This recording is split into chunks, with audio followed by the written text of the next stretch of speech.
यो संसारमा हार्ने मान्छे दुई प्रकारका हुन्छन्। पहिलो जो एकपटक लड्छ र त्यहीँ रोकिन्छ।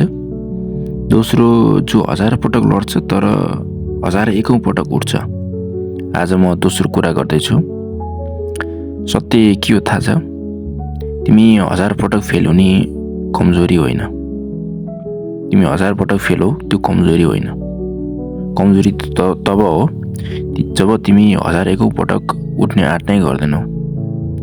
संसार त हाँस्छ, संसारले हेप्छ, संसारले भन्छ त सक्दैनस्, तर संसारले कहिल्यै सोध्दैन तिमी भित्र कति आगो बलिरहेको छ। हेर्दै जाऊ, आज जुन मान्छे सफल छ उसको कहानी पोस्टर जस्तो सफा छैन। त्यहाँ रातभर रोएको छ, आफैलाई गाली गरेको छ, आफ्नै सपनासँग झगडा गरेको छ। उसले पनि हार मानेको थियो, तर फरक के हो थाहा छ? उसले हारलाई अन्त्य मानेन, उसले हारलाई प्रशिक्षण मान्यो। राम्ररी सुन, जीवनले तिमीलाई 1000 पटक भुइँमा फाल्न सक्छ। आर्थिक रूपमा, मानसिक रूपमा, हैन, मान्छेहरूको अगाडि बेइज्जत गराएर, तर जीवनले तिमीलाई उठ्न रोक्न सक्दैन।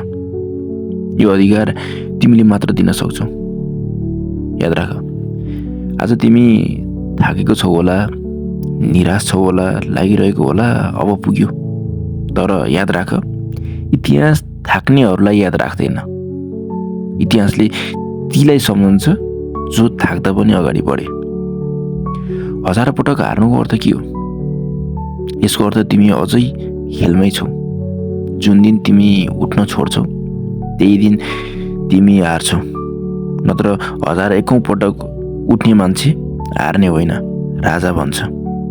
आज तिमी कमजोर जस्तो देखिन सक्छौ, तर याद राख, सिंह पनि लडाईपछि घाइते हुन सक्छ, तर जङ्गलको नियम एउटै हो, जो अन्तिमसम्म उभिन्छ त्यहीले शासन गर्छ। 1000 पटक लड, 1000 पटक फेल हो, तर 1001औं पटक उठ, किनकि त्यही दिन तिमी मान्छे होइन कथा भन्न सक्छौ। याद राख। भिडियो कस्तो लाग्यो? मन पर्यो लाइक, शेयर, कमेन्ट गर्न नभुल्नु होला। अरू पनि यस्तै भिडियो, नयाँ भिडियोहरू आउँदै गर्छ, हेर्दै जानु होला।